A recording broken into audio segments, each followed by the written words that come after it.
sponsored by Convention.info. It's a keen convention, you'll have to go. So why is it that in Turkey, someone tries to build a shopping mall, and the entire country rises in revolt, while almost at the same time it's revealed that the U.S. government has comprehensively spied on pretty much all Americans? But in the U.S., I can't even name a single protest that has happened as a result of this spying.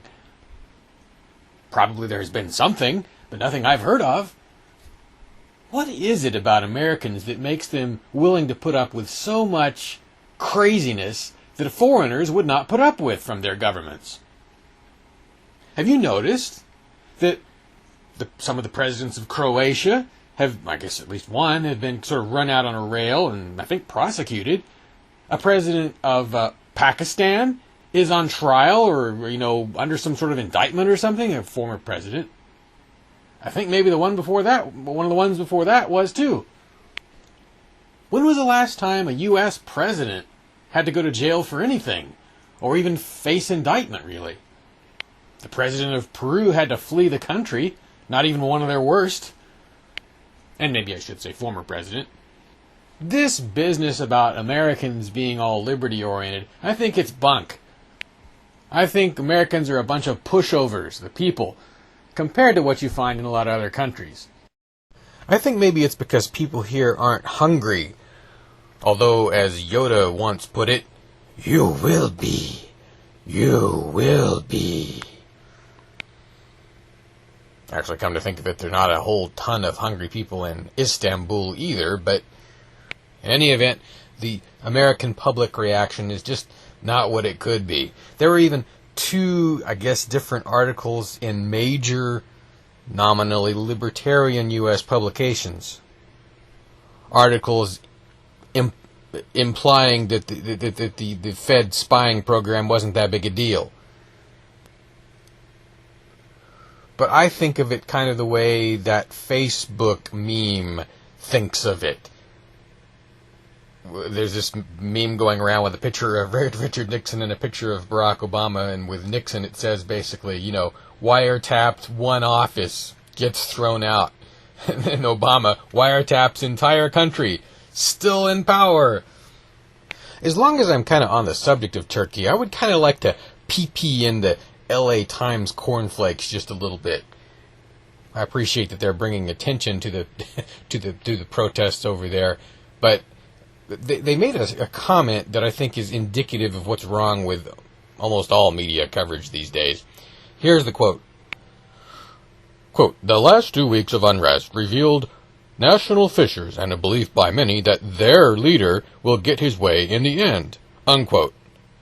Well, Turkey's Prime Minister, Erdogan,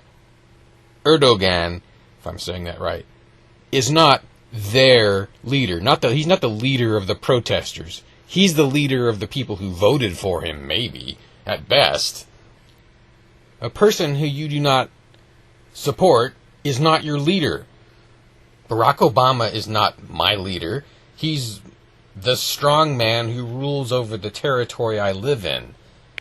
That kind of thinking is what leads people to hate all Iraqis or oppose all Iraqis because of Saddam Hussein, or to be against the average Iranian because of the Iranian leader, who's really a strong man.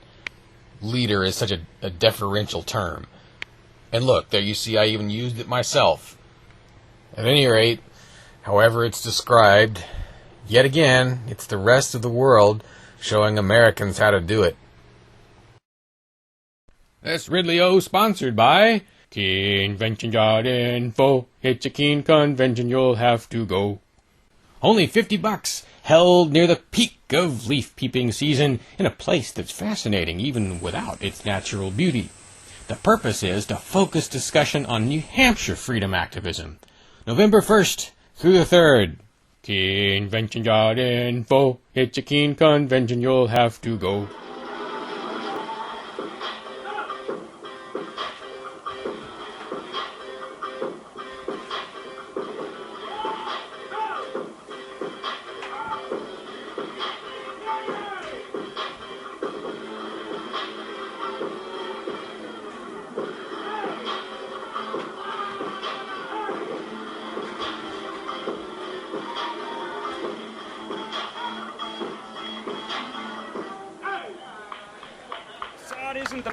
guy. Assad is good. This edition of the Ridley Report is brought to you by 日本語を話しますか?日本語を話しません. Anti-war protests are just getting started in Concord, New Hampshire. I'm surprised there's so many people here because it's not really even supposed to begin for 15 minutes.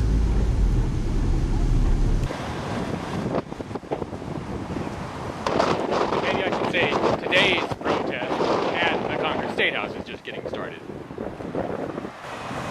Against the Syria invasion.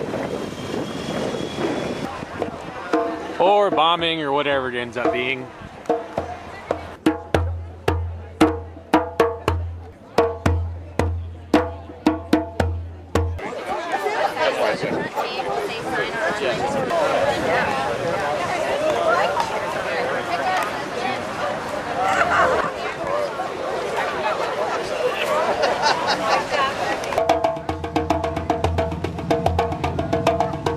I speak to you as a Christian. I know there are people of every religious flavor and stripe here. And I honor you and I honor the desire for peace that is in your heart, which I believe is spirit-led. Sometime during the World War II, and there are a lot of allusions and parallels that are being made to justify going into Syria based on what happened in Dachau, Buchenwald, Auschwitz. That there is this analogy, but it's a flawed one, and it's a weak one, I think. How many of us know right now what are the economic sanctions that have been levied against Syria right now? Do you know? Not many of us do in America. But to send a bomb, to send a cruise missile over, that's something we could say we've done. And so it's an easy thing to do, right? But we have a long way to go before we get there, I believe. And I pray we never do. The story is of Rabbi Joshua Heschel, many of you know, who was a Orthodox Jewish rabbi, and sitting with Reinhold Niebuhr, who tried to put forth the idea, the Christian tradition of a just war, a Christian just war, which seems to me to be a kind of an oxymoron. There is this tradition of measured steps where we know what the targets are, we know that it's proportional to the offense, we have an outcome that is reasonable, and we have an exit strategy, none of which we really have right now. And Rabbi Heschel spoke to this justifier of war, Reinhold Niebuhr, and he said, I just don't understand, how can Christians justify this? And he said, well, there's this long tradition, and it's for the sake of the poor and the oppressed. And the rabbi said, I understand that, but I don't have a cross on the top of my building. For a Christian, and I speak to the Christians and among the Christians, when we believe in somebody who has offered himself on the cross, who believes that there is freedom, there are other choices besides military intervention, this is something that we need to give some awareness and some serious thought to right now. We know what's happening in Syria right now, that the powers that be are sending all of their targets into suburban areas, that it is very clear that if we attack, there will be much more blood on our hands than there are on the Syrians, most likely. That the innocent children, families who are living in homes will be used as human shields. And that would be something that would be on our hands.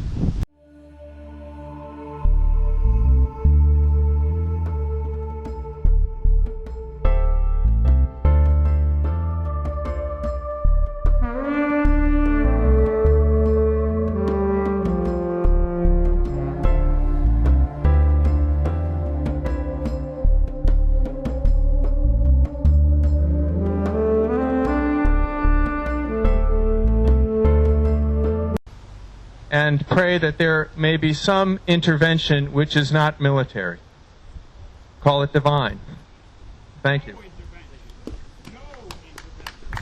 Peaceful intervention. Peaceful intervention. We don't need to intervene. They're a free country. Assad isn't the bad guy. We are. We need to intervene with our own actions. We don't need to intervene. They can intervene their own way. I agree with They're that. real. They're good. Assad is good. You have this wrong. I'm going to say a few words of my own. This is actually, I've submitted this as an...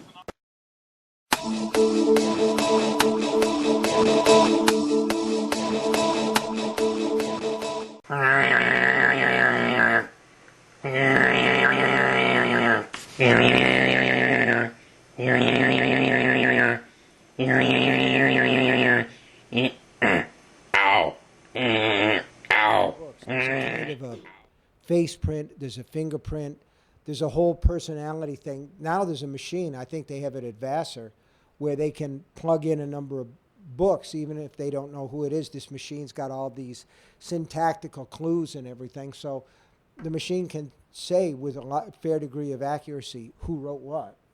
And I know that I have certain little stylistic tics, but every time that I write, I try to say things in a different way. I mean, or try something new.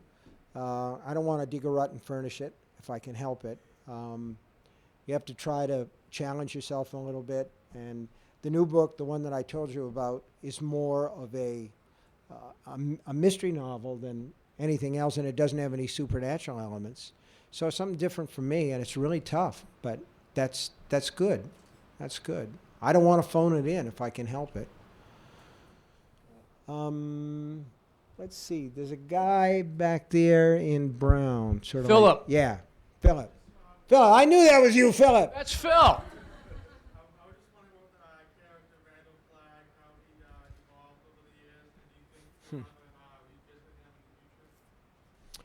Randall Flagg is always around. He's like this spirit of evil that first shows up in The Stand. Oh, well, yes, he to the public, to the world, he first shows up in The Stand. But I wrote a poem called The Dark Man when I was in college. I think I was probably a sophomore, so I would have been like 20. And I wrote it on a napkin in a restaurant, and I held on to that. And when it came time to write The Stand, I said, this is what I was thinking about, this guy who was like an embodiment of everything that goes wrong